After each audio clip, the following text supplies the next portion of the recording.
Yeah, what's good? It's your boy Dre back with another episode of Talking to Myself. Now we're going to start off with Israel admits airstrike on ambulance near hospital that witnesses say killed and wounded dozens. So Israel has claimed responsibility for an attack on an ambulance outside of Gaza City's Al Sharifa Hospital. Now it's the largest medical facility in the enclave, which witnesses say killed and wounded dozens of people. At least 15 people were killed and 50 wounded. The Hamas run health authorities said Friday. Now, footage from the scene showed at least a dozen bloodied casualties strewn across the ground near an ambulance. There appears to be some shrapnel damage to at least one of the cars at the scene. So Israel said it had targeted the ambulance because it was being used by Hamas, according to a statement from the Israel the Defense Forces (IDF). An IDF aircraft struck an ambulance that was identified by forces as being used by Hamas terrorist cell in close proximity to position in the battle zone. It wrote, a number of Hamas terrorist operatives were killed in the strike. We have information which demonstrates that Hamas' method of operation is to transfer terror operatives and weapons in ambulances, the statement said. The spokesperson for the Palestinian Ministry of Health in Gaza, who was at Al Sharifa Hospital, said that Israel was responsible for the attack. The Palestine Red Crescent Society, PRCS, said that one of its ambulances was in the convoy, but none of its team members were injured in the strike. The ambulance was damaged when a shell fell near it, the PCRS said. Upon arrival, at the Al Sharifa Hospital's gates, the gate was targeted again, PRCS said, adding to the separate Ministry of Health, adding that the separate Ministry of Health ambulance was then hit directly, and dozens of civilians in the area were injured and killed. So, Dr.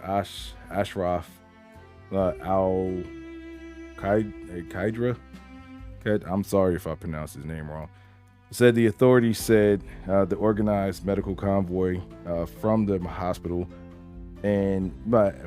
had informed the International Committee of the Red Cross, the ICRC, about the move.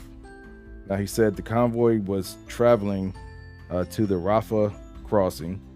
Now, the border in the South besieged enclave has been seen as the last hope for Gazans to escape Israel's bombs raining down on the strip.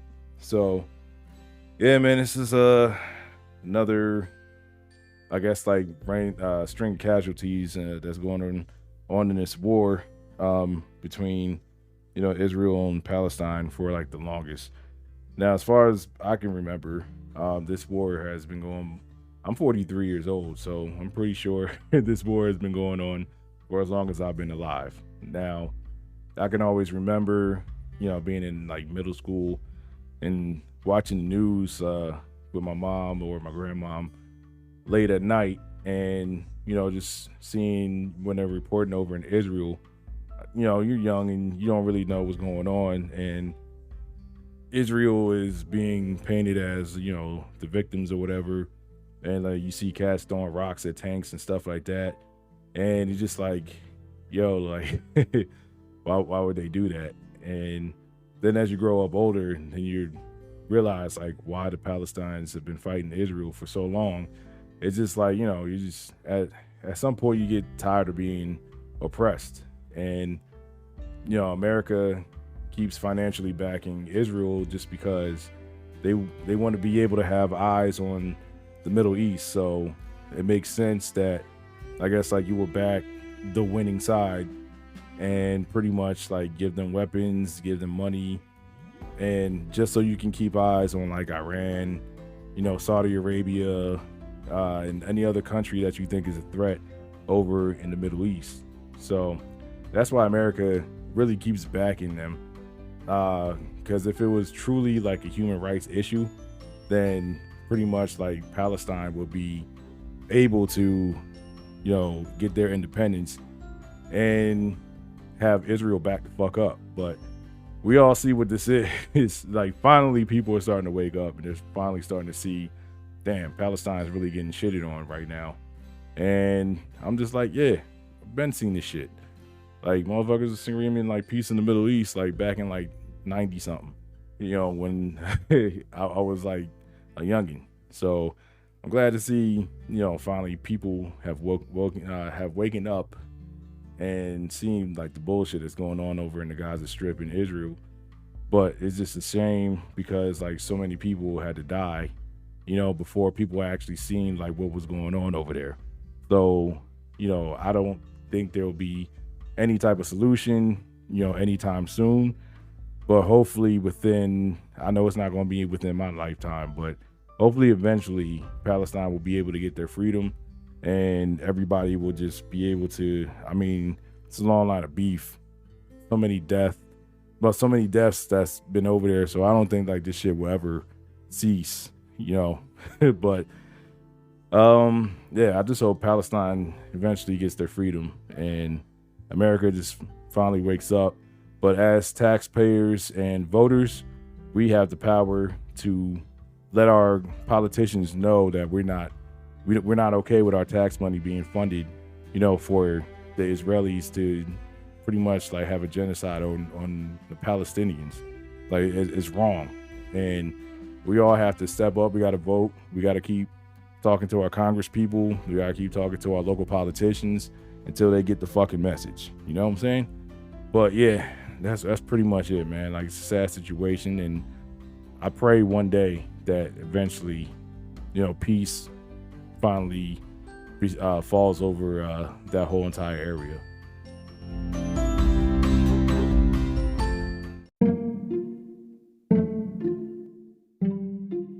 All right, so here is an interesting story that I seen the other day. So a Connecticut judge orders new mayoral primary after surveillance videos show possible ballot stuffing. So a judge on Wednesday, this story came out like November 1st, but was like November 3rd now.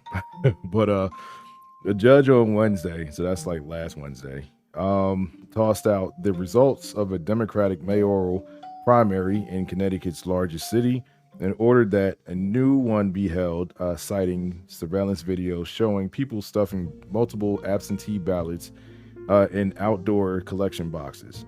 The ruling came just 6 days before the general election, creating a perplexing scenario in which voters will decide the outcome of Bridgeport's mayoral election on November 7th. Now, then asked to return to the polls at a later, then asked to return to the polls at a later undetermined date to choose the rightful Democratic nominee that in that very same race.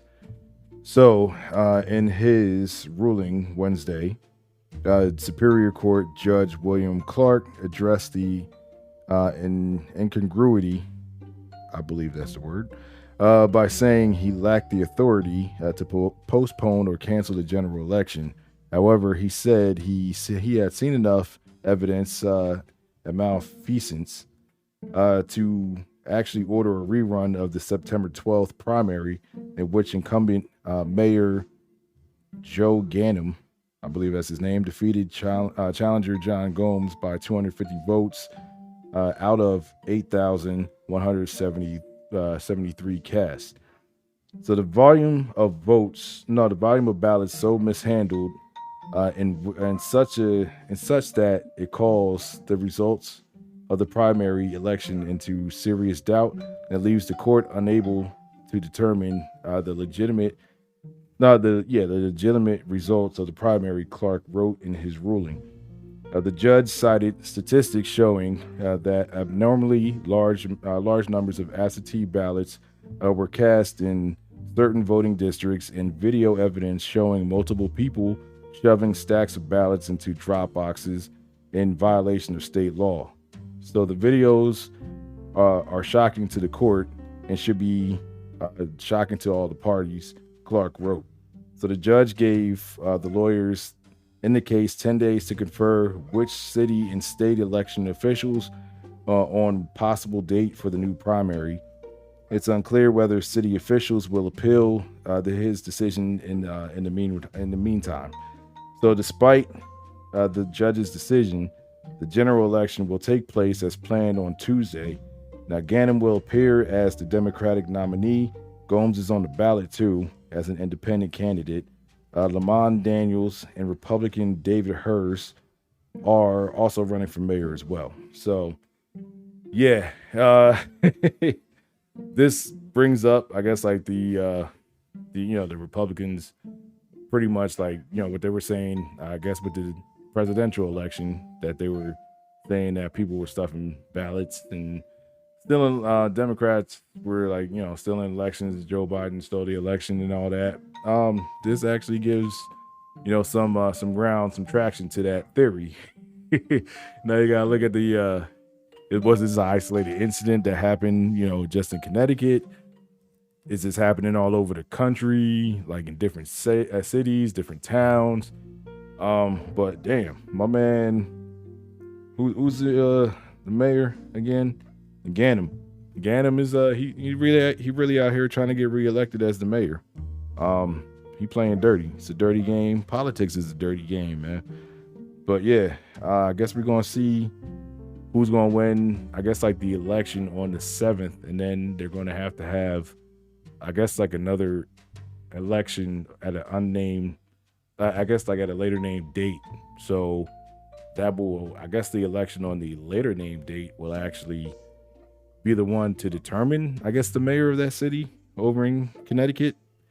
It's a weird ass process, but I just thought that was it was wild, especially like we're about to, have election day, I believe on the 7th in New Jersey as well. So, everybody's out here voting and stuff like that. I usually go to and do like the electronical, the electric votes or whatever, like, go to the voting machine and shit like that and do that. So yeah, man, I don't know anything about the absentee ballots because I've never did a absentee ballot, but yeah, man, like it's a dirty game. Everybody out here cheating, and hopefully they actually come to a clear-cut winner in Connecticut. So we'll see how this shit happens, and we'll see how it turns out. So I just thought it was a wild ass story, so I just wanted to share it.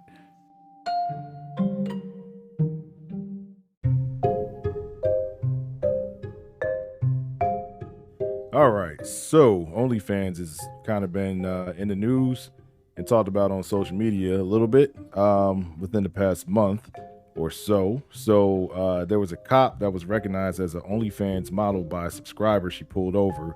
Now she was facing a probe, and the dude said, "Saw you, your husband last night for $29.99." So shit is just funny as hell. All right, so the Minneapolis Police Department is investigating an officer for her side gig as an OnlyFans model after she pulled over a subscriber during a recent traffic stop. So the unidentified cop, who works in the city's 4th precinct, is being probed for any policy violations she may have committed running the adult content subscription service while working for the department. So the driver said it took him about 10 minutes to recognize the 35-year-old officer as someone that he's seen over the past 5 months have sex and post explicit photos online. So it says we're doing a little talking and checking, and I was like, man, she got an OnlyFans page. I'm on her OnlyFans page, the driver told Fox 9. And he said you got to go to the VIP and you get to see videos of her and her, I guess, husband having full sex, like doing full sex videos. So the department opened up an investigation into the account, which states that she is a free-spirited, overly optimistic creator of sexy content to please others, according to the screen grab from Fox 9. Now, we take any allegations of policy violations seriously, and the chief has ordered an investigation. The chief of police, Brian O'Hara, said in a statement. So the MPD's off-duty employment police policy prohibits officers from working in any business that is not compatible with police work, including any establishment that provides adult entertainment in the form of nude, semi-nude, or topless exhibitions. Well, I mean, by that definition, she done fucking violated all that shit, son.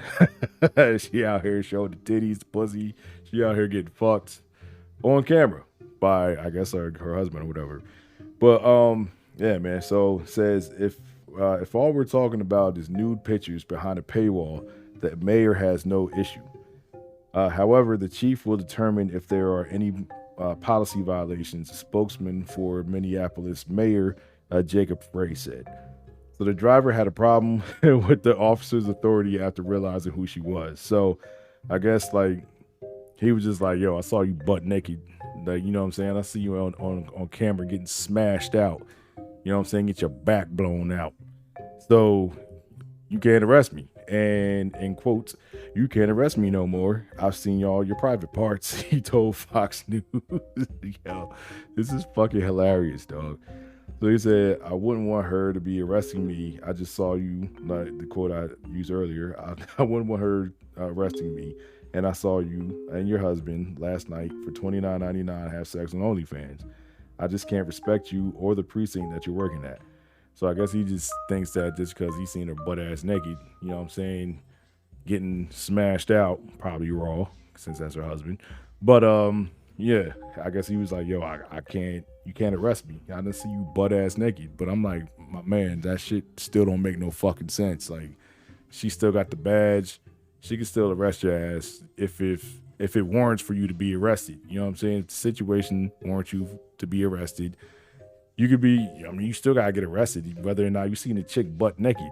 You know what I'm saying? But like, now if it's like, you know, like a ticket violation or something like that, she could let you slide since you seen her butt ass naked, and you giving her $30 a month. You know what I'm saying? Like, you could let me slide. I can see that shit. But if you doing some shit that warrants you to get arrested and you breaking the law, then yeah, nigga, you getting arrested. You know what I'm saying? So a Missouri high school teacher resigned from her position when administrators found out about her OnlyFans account. So St. Clair School District launched an investigation into English teacher Brianna Kopich, damn, they added her name, who was initially placed on leave after rumors of her account ran rapid throughout the school community. So damn. So I guess like even like students, teachers, administrators, like they all knew that you was butt naked. I bet you she was getting some sales too, because I know like some horny ass some horny ass students probably like, you know what I'm saying, they were subscribing to the, you know, depending on if she looked good, like, yo, I want to see my teacher butt ass naked. You know what I mean? Shit, I probably would have did that shit if I was in high school right now. You know what I'm saying? We all fall victim to the horny sometimes. But so it says, I don't want to fight the school district. I'm just ready for peace. That's what Kopich said. She told the Messenger on Tuesday. I knew that nothing was ever going to be the same if I went back. So that was just the best option. So yeah, pretty much that is the best option because yeah, she's smart. You know, I would have fucking, yeah. Cause then, you know what I'm saying, you probably get like some creepy ass coworkers and shit, you know, and trying to fuck, you know what I'm saying? Yo, could I be in the video with you? I got a long dick too. So I don't know if they would be saying some shit like that, but shit wild though. Like OnlyFans is getting motherfuckers like fired or forcing motherfuckers to, you know what I'm saying, like be forcing them to like quit their jobs.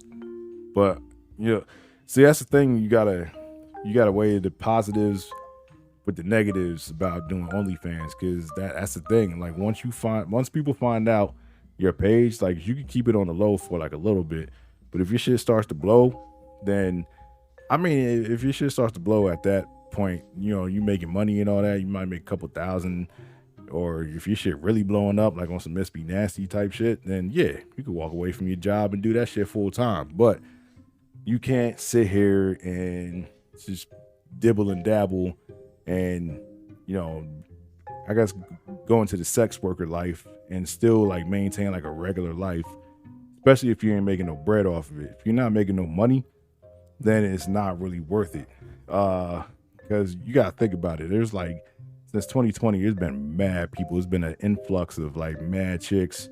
I'm pretty sure dudes too or whatever, you know, doing OnlyFans. So it's like you got a whole bunch of competition and you gotta do some shit to stand out and just be like, yo, why are you deserving of my hard-earned money that, you know, you're asking for a subscription? Like what kind of content are you providing and all that? So it's like, you know, you got porn stars that's going into the OnlyFans game. You know, they already got a built-in fan base from, you know, the porn star days. And then you got like chicks that came, like I said, like Miss Be Nasty. Who else? There's like a whole bunch of joints that I be seeing on Twitter, and I'd be like, God damn. Yo, I can't even open up my fucking timeline anymore, like in public, because you gonna see some shit on my timeline. You know what I'm saying? Like I said, we all come down with a case of the hornies. You can't fight the hornies, okay? You can't fight it. But you know, so it all depends on what you're trying to do. Are you trying to use it to supplement your income, or are you trying to use it to walk away from your current job and your current career? So you got to ask yourself, is this shit really worth it? Am I really willing to go all the way? Because if people see me and I'm butt ass naked, or you know what I'm saying, then motherfuckers be talking, and then you can't go back to your job. So, and you never really know who the hell subscribed to your shit. You know what I'm saying? Because you could leave one job, go get an interview with like another job. Maybe the hiring person over there saw you butt naked, and they'd be like, "Oh shit, you such and such. Yo, I see this. I saw you squirt across the room." Or, "Damn," like if you would do it, like, "Damn, I saw you blow this chick back out," and all this and that. Like, so, like I said, you got to think about this shit. OnlyFans is wild, and so another OnlyFans story. You know, people, especially in the black community, they was having like think pieces and debates about former NBA player, former number 1 draft pick. You know what I'm saying? Joe Smith. His wife actually is an ex porn star. Let's see, her name is Keisha Chavis. But she, what the hell? It was something Penn Davis. Yasmin Penn Davis. Like, she was an ex adult star back in the day. And like once I seen her, I was like, damn, yo, I remember her. Cause I used to beat my meat to her shit. Yo, I'm a huge I'm a connoisseur of porn, you know what I'm saying? Like my family knows about this shit. My cousins, you know, niggas got like porno jokes like to this day. They got millions of porno jokes, but it's all good. You know what I'm saying? Get it how you live. So pretty much like it said a video surface, but it was like really her videotaping the shit and then like uploading it to social media. I still don't understand why she did that, but I guess like it was smart marketing on her, because then people gonna be like, oh shit, what's going on? Let me go check out her OnlyFans page. So I see what she was doing. Smart business move. She's a smart woman. But it seemed that Joe Smith had a problem with her having an OnlyFans, but she said like she had the OnlyFans for like a whole year before he found out. So she felt that, he wasn't doing enough or doing what he needed to do to, I guess, like supplement some loss of income or whatever that they're going through. So she went back to what she knew best. You know what I'm saying? Like she said she wasn't fucking no people, she wasn't going outside the marriage and fucking anybody on her OnlyFans. She was just like, doing some self-love on camera, which is popular on OnlyFans. That's what a lot of chicks do. So he was mad that she didn't tell him that. I guess like she felt the need to go behind his back and all that. So it was like, I can kind of see where he's coming from and I can see where she's coming from. But you know what I'm saying? Like if she's making some bread, then you know what I'm saying? You gotta sit down and have that real talk as a couple, and I would just do that shit, off video. Like don't do that shit on video. Some things, is you gotta talk to your spouse, man. Like you gotta talk to your spouse. So I can understand why he's mad now. Like pretty much like it's a blow to the male ego too, especially if your woman didn't tell you. But like she said, you knew who I was before you married me, and so I mean that was a good point that she brought up. So yeah, man, like OnlyFans is the polarizing place. You know what I'm saying? So yeah, it's interesting.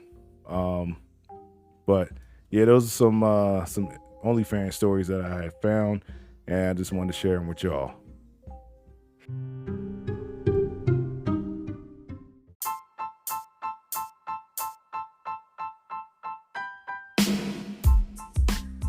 All right, so I found this article on rockthebells.com. Shout out to LL Cool J, you know what I'm saying, with the whole Rock the Bells movement. Got Rock the Bells show on Sirius XM radio. Got the Rock the Bells website. I believe he has a festival that he does every year with the Rock the Bells. So, you know what I'm saying? LL Cool J out here doing this thing. But the article is classic hip hop's 35 greatest opening lines. So anybody who knows me knows I love talking about hip hop because I'm a hip hop head. I'm 43 years old. Hip hop just turned 50 this year, so I've been alive for the majority of hip hop. So let's get into it because I haven't seen these 35 best opening lines according to them. So let's go. So number 35 is Slippin' by DMX. The classic opening line. I've been through mad different phases like mazes to find my way, and now I know the happy days are not far away. So yeah, like that definitely is a classic opening line, because pretty much like it's setting you up to know, but it's setting you up for you to know that this is about to get real personal, and it's going to be a spirit shifting, spirit changing song. And it's a confessional about a man who's battling some personal demons. And yeah, it's a very powerful song. It's one of my favorite songs from him. So I'm surprised that's 35 though. So number 34 is Puff's opening line for All About the Benjamins. With the now, what y'all want to do? Want to be ballers, shot callers, brawlers, who be dipping in the bins with the spoilers. On the low from the Jake and the Taurus, trying to get my hands on some grands like Horace. Yeah, living the raw deal. 3-course meal, spaghetti, fettuccine, and veal. Iconic lines, you know what I'm saying? Every time you throw on All About the Benjamins, that shit get the party hype, you know what I'm saying? And I believe Jadakiss wrote that line for him too. Well, Jadakiss wrote that whole verse for him, so shout out to Jadakiss. Number 33 is MC Light's 10% Diss. The legendary opening line, hot damn ho, here we go again. Suckers still a beat when you know they can't win. You stole the beat and you having fun. Now me and the odds is going to show you how it's done. If that's sounds familiar, so I don't know if anybody really goes back to like the MC Light days, except for like what I'm saying, like us old heads. The youngins might not know, but it was also used on the Quiet Storm remix by Lil Kim when she said, hot damn ho, here we go again. Hard as a rock, bitch. No, light as a rock, bitch. Hard as a cock, bitch. Yeah, that's where it came from. So number 32 is EPMD's You Got to Chill. The opening line, relax your mind, let your conscience be free, and get down to the sounds of EPMD. You should keep quiet while the MC rap. But if you tired, then go take a nap. Like pretty much like Eric Sermon kicking off things, and Eric Sermon always had like a lazy flow. So that's why like that shit always really stood out. It kind of sounded like he was just like, yo, like Eric Sermon kind of rap like he was like, I'm rapping, but I don't really want to rap, if that makes any sense. This shit is just bad funny. But it's an iconic line. Number 31 is the Notorious B.I.G. with Warning. The classic, this shit should have been higher, dog. Like, this is one of my favorite fucking opening lines. with the who the fuck is this paging me at 5:46 in the morning, crack of dawn, and now I'm yawning. Wipe the cold out my eye. See who's this paging me and why. It's my nigga Pop from the barbershop. Told me he was in the gambling spot and heard the intricate plot. Like, once you heard that shit, it's like that shit had me hooked. And I was just like, yo, where is this man going with this song? And it was like one of the greatest storytelling songs of all time. So that shit had me hooked from right there. Number 30, DJ Jazzy Jeff and the Fresh Prince for Summertime. I feel like this line should be higher too. Will Smith just busted out with a smooth ass "Here It Is." The groove slightly transformed, just a bit of a break from the norm, just a little something to break the monotony of all that hardcore dance that has gotten to be a little bit out of control. It's cool to dance, but what about the groove that soothes? That blues romance. You know what I'm saying? Like, and that's like pretty much their most iconic song, really. So yeah, like you had to start that shit off with an ill line. Number 29. I'm fucking up the numbers and shit. Number 29 is Lauryn Hill, Lost Ones, opening lines. Funny how money changed the situation. Miscommunication leads to complication. My emancipation don't fit equation. I was on the humble, you on every station. So pretty much, these were like bars that were thrown at Wyclef Jean, because I guess like around then people didn't really know that they were messing around. Well, they had messed around. I guess like sometime like at some point, Wyclef was married, and yeah. So it was just like a messy, and when you realize that that shit was geared towards Wyclef, you realize that the Fugees ain't never getting back together. They just recently reunited for Lauryn Hill's like show or whatever, but yeah, we ain't never getting another album out them. But definitely iconic opening bar. So number 28 is 8Ball and MJG, Space Age Pimpin'. The opening line is, "I'll be obliged if you step outside because my ride is awaiting. Our date, steak in the nightcap, we mating." So I was just like, yo, my man is very, very, very confident that he gonna get the draws afterwards. But it was like a very, very smooth song. I remember like this song back in the day, because I was like one of the few people that I know of that like fuck with the South back when it wasn't cool to fuck with the South. You know what I'm saying? So actually Criss Cross was like my introduction to Southern rap. So yeah. But definitely like that was space age pimping. Shout out to 8Ball and MJG. Number 27, Main Source with Nas, Akinelli, and Joe Fatal. Live at the barbecue. You already know what verses. You already know the opening line. Streets disciple. My rap's a trifle. I shoot slugs from my brain just like a rifle. Like, yo, that was the introduction to everybody to a kid named Nasty Nas. Like when you heard this shit and you heard Nas's whole verse on this joint, my man said when I was 12, I went to hell for snuffing Jesus. I was like, yo, who the fuck is this? This shit came out, I think in like 92. I was like 12 years old. I'm like, yo, who is this? Who is this? I need to find out his the rest of his music. But yeah, shout out to the Main Source and Large Professor and all that for putting on Nas. Well, and the MC Search. Yeah, all of them had a hand in Nas. He's one of the greatest MCs of all time. 26 is Run DMC's Peter Piper. That, yo, I always like got fucking tongue twisted with this fucking opening line, so bear with me. Now Peter Piper picked peppers, but Rum Rock rhymes. Humpty Dumpty fell down. That's his hard time. Jack be nimble. Jack be nimble what? Nimble. And he was quick. But Jabmaster Jay was faster than Jack on Jay's dick. So I was like, yo, I could never get that fucking line, dog. Like, I could never get that opening line. Like, that shit was like a fucking tongue twister to me. But yo, that shit is iconic, man. That shit is iconic. Still like one of the greatest opening lines of all time. And that shit came out in the 80s. Number 25 is Eminem, The Way I Am. With his opening line, I sit back with this pack of zigzags in this bag of this weed. It gives me the shit needed to be the most meanest MC on this earth. And since birth, I've been cursed, but this curse is just curse.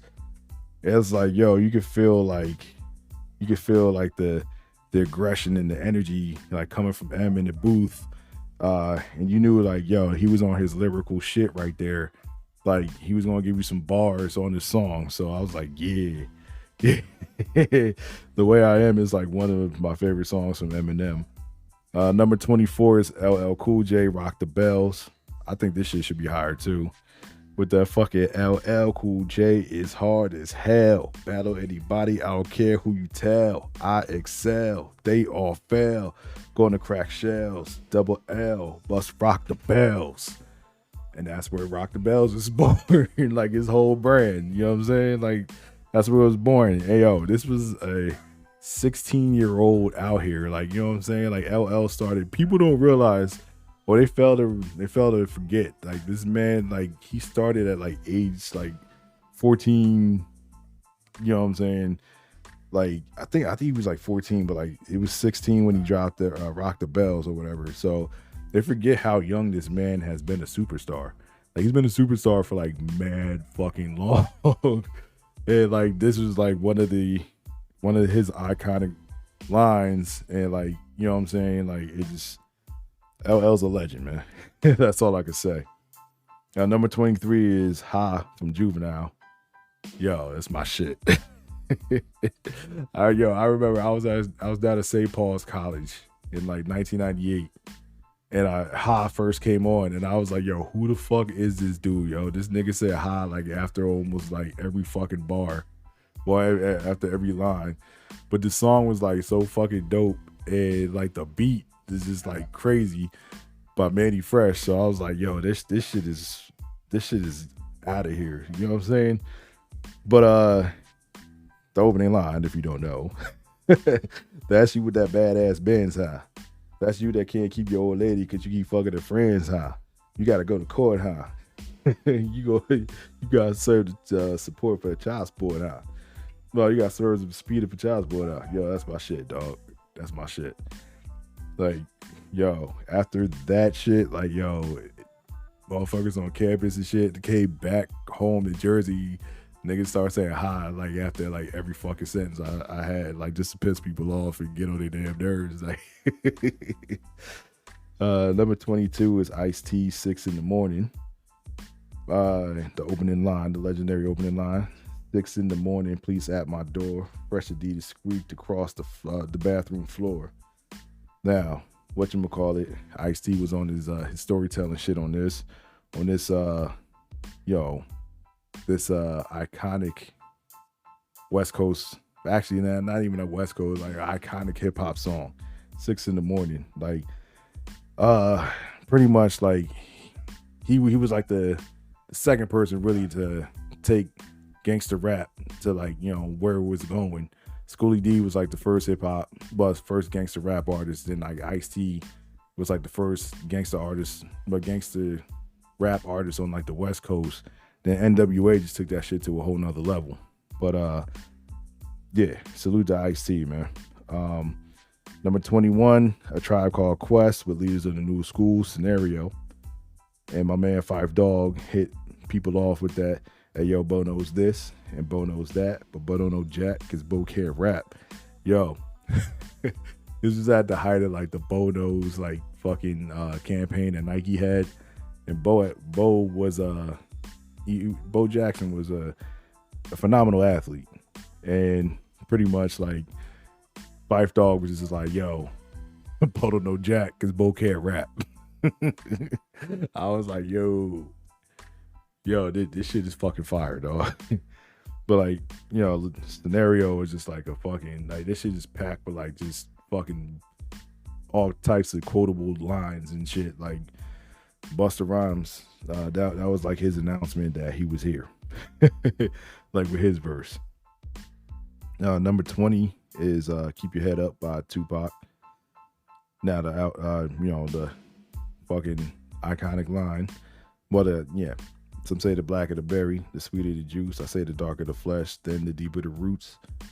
And a lot of people look at this as like one of his contradictory songs, but I'm just like, yo, as a person in the MC, I mean, if you're going to be completely vulnerable and completely honest, like every person is contradictory to themselves anyway. So yeah, like this song has inspired like so many people to so many rappers and stuff like that to start writing, get in the game and things of that nature. So, and it's a very classic deep song by Tupac. Number 19, yo, this is like one of the most shocking lines to me. Like when I was like, yo, I didn't expect this shit. All right. Well, it's like you expect it from a little kid, but you kind of didn't expect, like, you know what I'm saying? But I used to be scared of the dick. Now I throw lips to the shit, handle it like a real bitch. I was like, yo. That just made niggas want Lil Kim like even more. It's like, yo, she is raw, son. She just out here saying some shit. And yeah, like that song is a classic. All right, so number 18, I Used to Love Her, by Common. Yeah, this joint kind of sparked a beef between, well, actually it did spark a beef between him and Ice Cube. Misunderstanding of the interpretation of the song, but you know what I'm saying, well, a line from this song. But the opening line is, I met this girl when I was 10 years old, and what I love most, she has so much soul. So at first you sitting up here, yo, thinking that like he's actually talking about a chick, but then as the song progresses, you realize that he's talking about hip hop. And I was just like, yo, this shit is fucking amazing. Number 17 is Method Man, Bring the Pain. Yo, I say this shit like just randomly. That's how much I love this shit. Like with the I came to bring the pain, hardcore from the brain. Let's go inside my astral plane. Find out my mental based on instrumental records. Hey, so I could write monumental. And then Tupac, like he later on uses on No More Pain, off his double LP, All Eyes on Me. So this shit was like a perfect marriage between like the RZA produced track and Method Man's like lyrical pen, like out here like just spitting bars. Like when you heard the first line, you was just like, yo, Method is about to bring some shit. He about to say some shit. Number 16, Eric B and Rakim, Paid in Full. Now the opening line is, thinking of a master plan, cause ain't nothing inside my but nothing but sweat inside my hands. So I dig in my pocket, all my money spent. So I dig deeper, still coming up with lint. Yo, Rakim is like one of the lyrical gods of hip hop. So I was just like, yo, I could fully relate to this shit, because as a little kid when the shit came out, I ain't had no bread. Shit, as an adult, I still ain't got that much bread. Number 15, Public Enemy, Bring the Noise. Yo, Chuck D had like one of the most like commanding voices in hip hop, like to this day. But the opening line, bass, how low can you go? Death row, what a brother know. Once again, back is the incredible rhyme animal, the uncannibal D. Public Enemy #1. 5-0 said freeze, and I got numb. Can I tell him that I never really had a gun? But it's the wax that the Terminator X spun. So, yo, that fucking once again back is the incredible. Like that shit was later sampled by Just Blaze, and then Fat Joe spit over that beat. Like, yo, that shit fucking amazing. So shout out to Chuck D and Public Enemy. Shout out to Flavor Flav. Yeah, boy. Number 14 is NWA. Ice Cube with the famous Straight Outta Compton crazy motherfucker named Ice Cube from a gang called Niggas with Attitudes. Yo, this opening line just made you sit up and just be like, yo, who are these dudes, yo? Like these niggas out here like fucking like making their point with cuss words. Like never really had a group to just be cussing for the fuck of it. These niggas just said, fuck it, we just gonna rap about whatever the hell we want. And they fought the feds about being censored and everything like that. Number 13, Ghetto Boys, Mind Playing Tricks on Me. Scarface with the legendary At Night I Can't Sleep, I Toss and Turn, candlesticks in the dark, visions of bodies being burned, four walls just staring at a nigga, I'm paranoid, sleeping with my finger on the trigger. Yo, that pretty much like that song like was, I would say like the first mental health song in like hip hop really. And like it was just like a very eerie spooky song, and I fucking loved it. Ghetto Boys, like they were the first ones to put Houston on the map really. So salute to them. Number 12, Dr. Dre with Snoop Doggy Dogg, Nothing But a G Thing. You know what I'm saying? Snoop Dogg with the 1, 2, 3 into the 4. Snoop Doggy Dogg and Dr. Dre is at the door, ready to make an entrance, so back on up. Then Dr. Dre came in because you know we about to rip shit up. Yo, that opening, that song dominated like 1992. And from the easy layback flow of Snoop, he was just like, yo, you was hooked to that song. Number 11, Eric B and Rakim. Eric B is president. Whatchamacallit? Rakim, I came in the door. I said it before. I never let the mic magnetize me no more. But, you know, he's the microphone fiend. So, Rakim, the God MC. Number 10 is Jay-Z's PSA. Allow me to reintroduce myself. My name is Hov. H to the OV. I used to move snowflakes by the OZ. I guess even back then you can call me CEO of the ROC. Yo, when Dave Chappelle used that shit in the fucking Chappelle show, he's like, allow me to reintroduce myself. My name is Hov, bitch. Yo, that is like one of the iconic opening lines to a hip hop song. Number 9 is Grandmaster Flash and the Furious 5. The Message. Broken glass everywhere. People pissing on the stairs. You know they just don't care. I can't take the smell. Can't take the noise. Got no money to move out. So I guess I have no choice. Like that pretty much was like the birth of like reality rap right there. There was not that many people or no people at all, no MCs like actually rapping about like the realities of their surroundings. So yeah, that was a pivotal opening line, pivotal song. 19. Number 8 is Wu-Tang Clan Triumph and Inspector Deck with the, I would say was probably the greatest opening line. It's only number 8. Bomb atomically.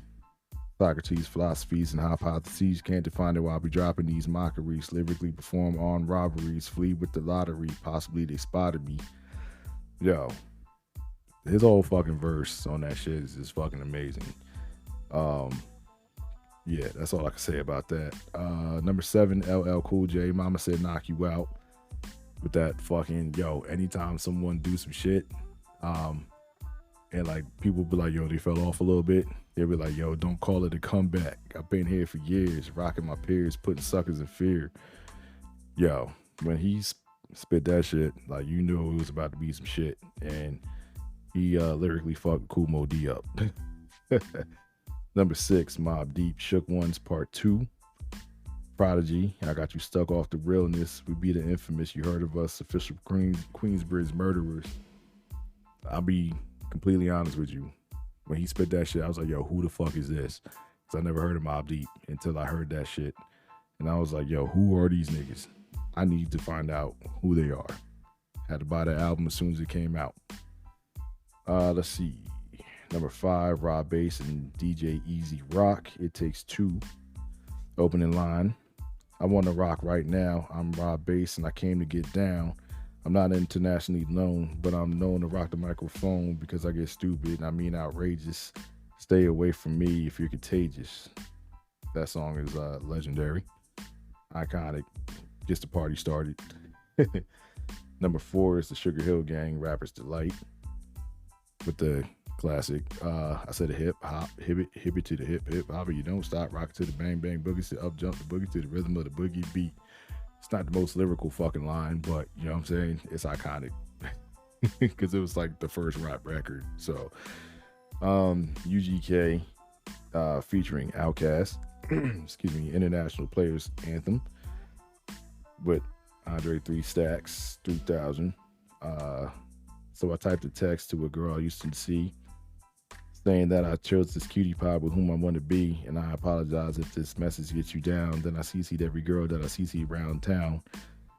Yo, like pretty much like that is like one of the best opening lines of all time, and one of the best opening verses to a song of all time.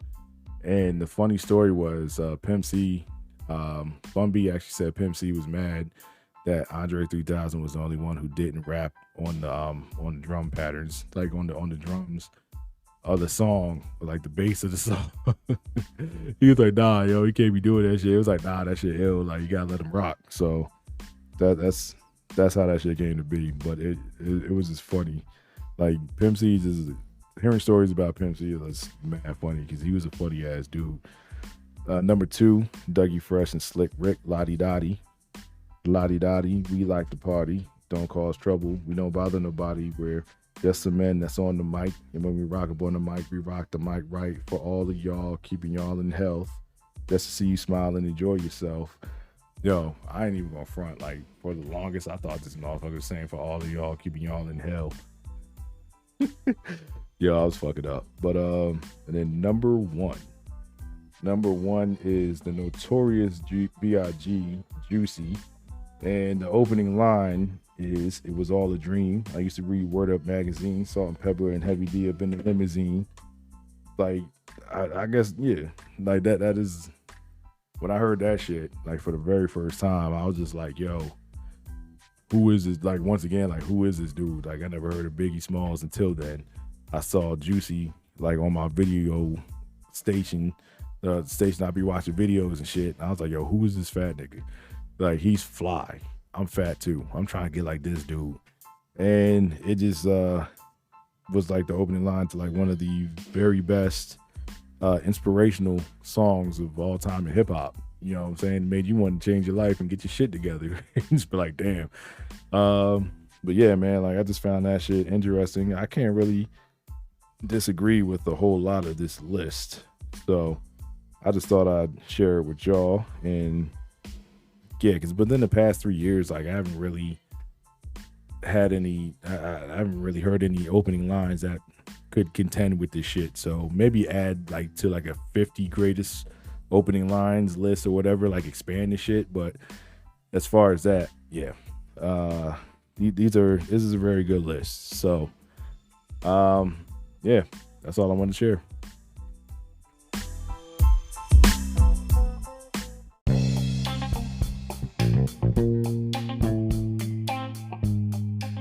All right, so just want to thank everybody for tuning in to this episode of Talking to Myself. Want to thank everybody for supporting, who listens and takes the time out of their busy schedule, their busy day-to-day living, to actually listen to this podcast. And shout out to my overseas people, because I've been looking at my analytics and stuff like that. And my European cats showing love. Appreciate you. I didn't even realize my shit got out there like that. You know what I'm saying? Shout out to my people, my friends who actually like listen and actually like share my podcast. Like, I appreciate y'all. And to everybody else who don't share it, that's fucked up.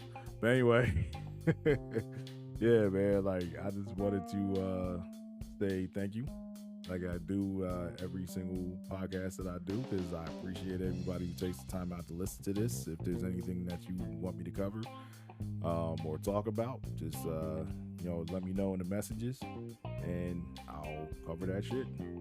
But other than that, everybody stay safe. Wish everybody peace, love, and hair grease. And like I said, be safe out there. One.